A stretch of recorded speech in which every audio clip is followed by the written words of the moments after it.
அன்பு உள்ளங்களே, அனைவருக்கும் வணக்கம். நாம் இந்த பாண்டிச்சேரியில் இருக்கிற கோயில்களை பற்றி பார்த்துக்கிட்டு இருக்கோம். அதில் முதல்ல பிள்ளையார் கோயிலை பற்றி பார்த்துக்கிட்டு இருக்கோம்.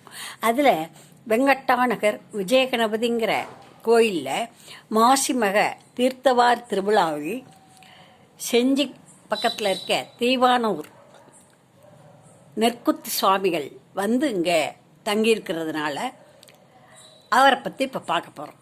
நெற்குத்தி சுவாமிகள் இது தீவானூருங்கிற ஊரில் இருக்கிற சுவாமி.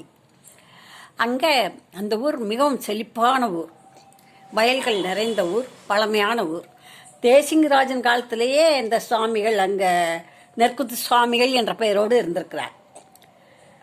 வயல்கள் நிறைந்த ஊர், நீரோடைகளும் செழிப்பான ஊர். வயல் நல்லா விளைஞ்சு கிடக்கு. ஒரு சமயம் நல்லா விளைஞ்சிருக்கையில் இந்த பொதுவாகவே இந்த ஆடு மேய்க்கிறவங்க என்ன செய்வாங்க, எந்த கருதுனாலும் சரி, நல்ல கருது தான் இல்லை, கம்பு கேப்பை எதுவானாலும் சரி, அது விளைஞ்சு நிற்கையில் முற்ற முன்னால் அதை நசுக்கி எடுத்து சாப்பிட்டா அதனுடைய ருசியே தனியாக இருக்கும். பாலில் செய்த அரிசி மாதிரி இருக்கும் அந்த எந்த தானியத்தை சாப்பிட்டாலும்.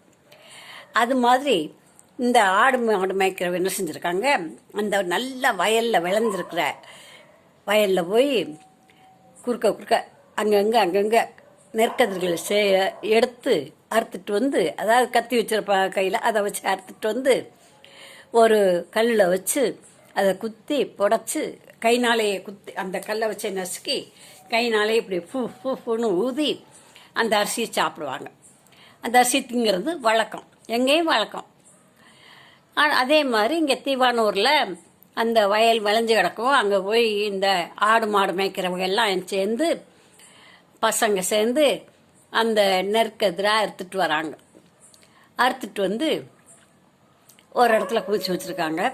இதை குத்துறதுக்கான ஒரு கல் வேணுண்டா, குழவி கல் மாதிரி வேணும்னு சொல்லி பார்க்குறாங்க.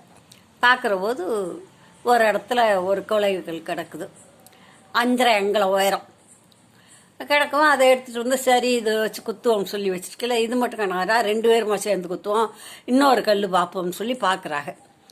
அந்த 2 பேருமா 2 பேர் குத்தலாம், அதனால இன்னொரு கல் பார்க்கணுன்னு போகையில் மீதி பேரெல்லாம் மாடு கண்ணை பார்த்துக்கிட்டு இருக்காங்க.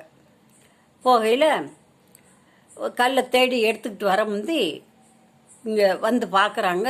அதிசயமாக இருக்குது. இந்த 5.5 அங்குலம் கல் கொண்டு வச்சாங்க இல்லையா, குழவிக்கல், அது யானை மண்டை மாதிரி இருந்துச்சு அந்த கல். இது குத்த சரியாக வராதுன்னா இன்னொரு கல் பார்ப்போம், இல்லாட்டா 2 பேரும் சேர்ந்து குத்தோன்னு தானே போனாங்க. அந்த கல்லை வச்சு குத்தணும்னு நினச்சி வந்து இன்னொரு கல்லையும் எடுத்துகிட்டு வந்து பார்த்தா இங்கே நெல் என்ன செஞ்சுருக்கு, குத்தி புடச்சி உமி தனியாக, உமி ஒரு வட்டமாக, அடுத்த வட்டம் தவிடு, அடுத்த நடுவில் இந்த அரிசி சுத்தமாக புடச்சது மாதிரி அப்படி நல்லா வச்சுருக்குதான். என்னடா இது, நம்ம கல்லை வச்சுட்டு தானே போனோம், குத்தி தவிடு தனியாக உமி தனியாக அரிசி தனியாக வச்சுருக்குடா, இது நல்ல கல்லுடா அப்படின்னு சொல்லியிருக்காங்க. நெற்குத்தி சாமிடா, இது நெல் குத்தி சாமிடா, நல்லா சாமி. அதை தொட்டு கும்பிட்டுட்டு அந்த அரிசியை தின்ட்டு இந்த கல்லை பத்திரமா வைக்கணும்டான்னு சொல்லி ஒரு இடத்துல வச்சு ஒரு பள்ளத்தில் வச்சு அடையாளம் அதுக்கு மேலே 4-5 கல்லையும் வச்சுட்டு போகிறாங்க.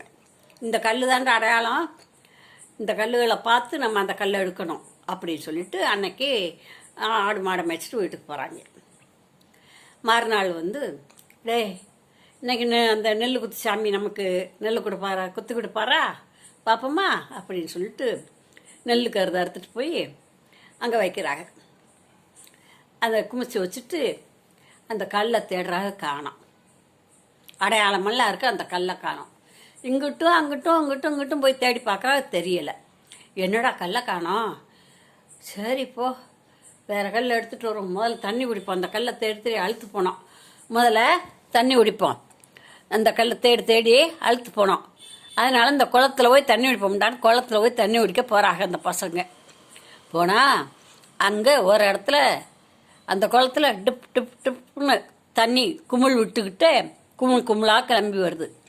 இது என்னடா அதிசயம், இங்கே என்னமோ இருக்குடா தண்ணிக்குள்ளே அதுதான் இப்படி குமிழ் வருது, நீர்க்குமிழி வருது அப்படின்னு சொல்லி டப்புன்னு குதிச்சு அந்த தேடி பார்த்தா அந்த நெல்குத்தி சாமி கல் அங்கே இருக்குது.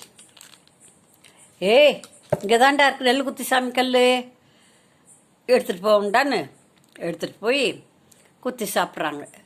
டேய், இந்த சாமியை சும்மா விடக்கூடாதுடா, கட்டி போட்டுறணுண்டாங்க. என்னடா செய்யலாம்? நான் வைக்க பருத்திருக்கிறேன் அப்படின்னு சொல்லி வைக்கலை, அந்த கருது எடுத்தாங்கல்ல, அந்த வைக்கலை எடுத்துகிட்டு வந்து பிரியா திரிச்சு அதை கட்டி ஒரு மரத்தில் கட்டி வச்சுட்டு போகிறாங்க. அந்த கட்டின கல் அந்த கட்டுக்கு கட்டுப்படுது அந்த கல். அப்படியே வச்சுட்டு போக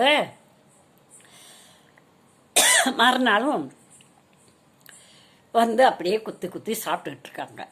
இதை இந்த வயக்காட்டுக்காரங்க நெல்லுக்கறுத்து அறுத்து இருக்குதே, யார் அறுத்துருப்பா அப்படின்னு யோசிக்கிறாங்க.